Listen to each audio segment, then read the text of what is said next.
Dallas Cowboys may have gotten their hands on a good one here. Mike Fisher reporting from Frisco now at the Star right down the street. Mavericks are getting ready for a Wednesday midweek practice in preparation for the trip to Minnesota. And, of course, we'll be on that trip. Cowboys at Vikings on Sunday in a game between two teams that very early in the season, both of them looked like they weren't going anywhere. The Vikings have turned that around a bit. We'll see if the Cowboys can do the same. And we'll see if a new defensive lineman can eventually help them do that. Breland Speaks, former Ole Miss star, such a star in the SEC that 2 years ago, the Kansas City Chiefs made him their second-round pick. As a rookie, he played and contributed. Defensive lineman, very versatile up and down the line, 6'3", 285, listed as a defensive end, but he could do a lot of things.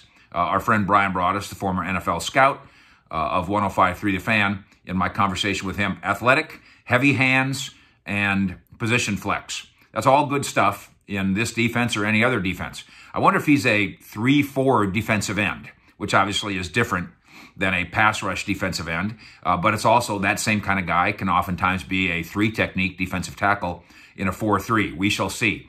I also wonder if the practice squad signing is just a formality. And again, the Cowboys were one of the first to do this with Brandon Carr, the veteran cornerback, you'll recall. Hey, sign on to the practice squad and let's work with you and we'll move you up from there as we go. I would think that that would be the idea with Breland Speaks. He's just got too much talent to just say, oh, sit on the practice squad and we won't worry about you till next year. That doesn't make much sense to me, so I do think it's just a step towards Speaks being on the active roster. Now, how did he get here? The Chiefs made him their second-round pick. It worked out fine his rookie year. Last year, he had a knee injury, ended up on IR. I don't think the knee injury is a continuing problem. While he was on IR, he got slapped with, I believe, a 4-game suspension for violation of the NFL substance abuse policy. What I don't know is, does he still have to serve that? Because all he did this past year was spend a cup of coffee with the Raiders. Otherwise, he hadn't been on the field this year. I don't know the answer to that. I'll put it on my hot list, and I'll check on that. You need to activate him, and then you activate him, and then he serves his 4-game suspension. And that very well may be the case, and we'll check into that. But beyond that, so he stepped into a bit of trouble. He had the injury, and then the people in Kansas City saying, yeah, it just ended up just not being a fit. I don't know how much they made defensive changes that would cause a guy that was a rookie and playing for you in 2018 to all of a sudden not be a fit in 2020. But that's the kind word on him from Kansas City. You know that the Cowboys did their character study and that he either passed, got a decent grade in their character study, or somebody said, it's not great, but we can still work with it. In the case of DeAndre Baker, of course, the cornerback, first-round pick of the Giants in 2019, the Cowboys did not bite on that one. It looks like he will land, ironically, with the Chiefs. So the Cowboys get some help from the Chiefs in the defensive line. They hope it's help. And the Chiefs get some help in the secondary with two guys that have had a spotty recent past. In the case, obviously, of Baker, as we've discussed here in the Fish Report, he had the gun thing, and it could have been 10 years in prison had the state of Florida decided to chase that down, prosecute him, and win. Instead, they dropped those charges, and so Baker gets a second chance to be in the NFL and to contribute. And now in Dallas, a second chance for the defensive lineman Speaks. Some of this is about a position flex and a transition to what Mike McCarthy, the head coach, and Mike Nolan, the defensive coordinator, want. McCarthy sat down with us. This was after he got hired, and we all sat and had a coldie at the Star. There's about 12 of us media people. And I asked him specifically, are you going to be a 4-down lineman team? Because there was all this, are you a 4-3 or are you a 3-4? And he said, we're going to be a 4-down lineman team. That's what he told me. And he went on to say, we'll probably have 10 defensive linemen on our roster. 6 ends and 4 interior guys.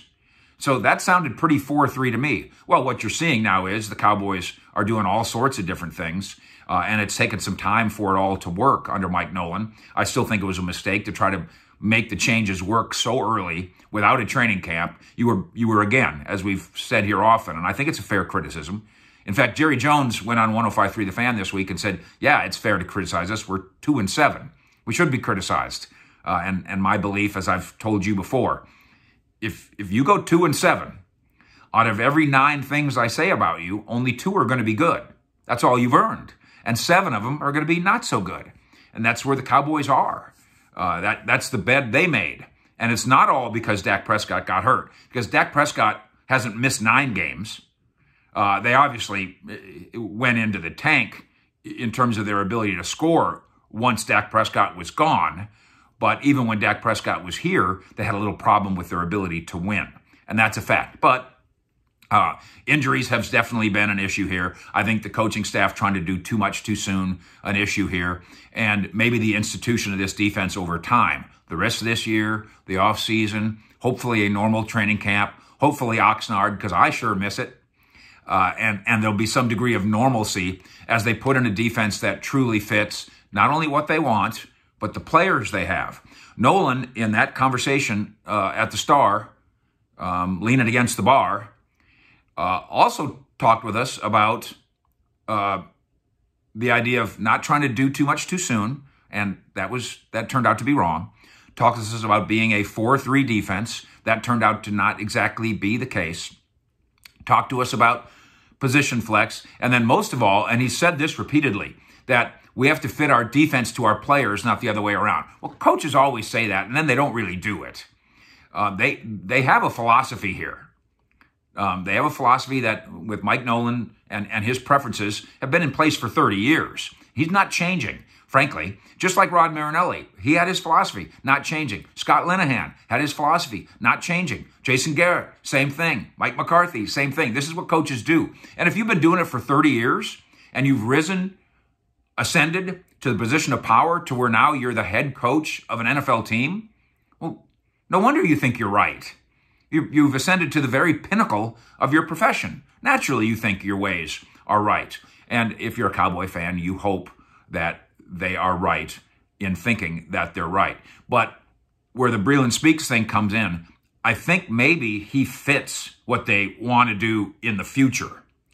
And that is, I think, a defensive end in a 3-4 who isn't just a pass rusher. A defensive end in a 3-4 who really is more of a 3-technique 4-3 guy. That is to say, he can get upfield and get after the quarterback, but at 6'3", 285, he can also hold up inside against the run. That's a completely different player, for instance, than another defensive end in Randy Gregory. Randy Gregory is listed as a defensive end, and Breland Speaks is listed as a defensive end, and they're nothing alike in terms of body type, skill set, nothing. So if you were truly in a 3-4, and that was your base defense and you played it all the time, Randy Gregory might be listed as a linebacker. Now, I know he's put on some size since he was slender. What was his draft weight? In the 240s, 6'4", 245 or something like that. I bet he's put on at least 10 pounds. He looks way bigger up top, no question about that. And bigger is better to a point as long as he still has his bend. But keep this in mind when we talk about guys' positions. Randy Gregory's position really is edge rusher. And whether you play a 3-4 or a 4-3, that's going to be the way it is. Tank Lawrence, he's got position flex. You can put Tank Lawrence as a pass rush defensive end. You can put him in a 4-3 at the other end as a run stop defensive end. You can put him inside as a 3 technique, especially on a passing down, and he should succeed. By the way, Tank Lawrence is just getting killed, maybe by the more casual Cowboy fan viewer and media person, because he hasn't racked up sacks, and he hasn't. And he said in the offseason, you watch this year, I'm gonna get sacks. You'll see. That hasn't happened. But man, he does play hard. He goes hard. He's got a dinged up knee, and he plays hard through it, and he shows up. This accusation that, well, this guy got his bag, and so now he's not going to put in the effort. Tank Lawrence could easily, if he wanted to, go and say, listen, my knee's trashed. Let's cut down on what you're asking me to do. Instead, Tank Lawrence is saying, what do you want me to do? I'll try to do it all. We'll see now if Breland Speaks, once he gets up and through the practice squad, if he does, at 6'3", 285, can he do it all? Can he be a 3-4 defensive end? Can he line up in a 4-3 and maybe go inside? And can he get through the suspension, drug policy issues? I should call it substance abuse policy issues that are surely one of the reasons that he's not in Kansas City anymore, and one of the reasons that he gets to be at Second Chance Valley Ranch, right up the street from Valley Ranch. Thank you for subscribing to what we do here. We're very proud to say that we don't spend a lot of time on nonsense. We're also very proud that many of you, some of you guys who do your own YouTube channels, that you credit us for our work here. We're happy with that and pleased with that, and proud that you're all part of the Fish Report family. Fish out.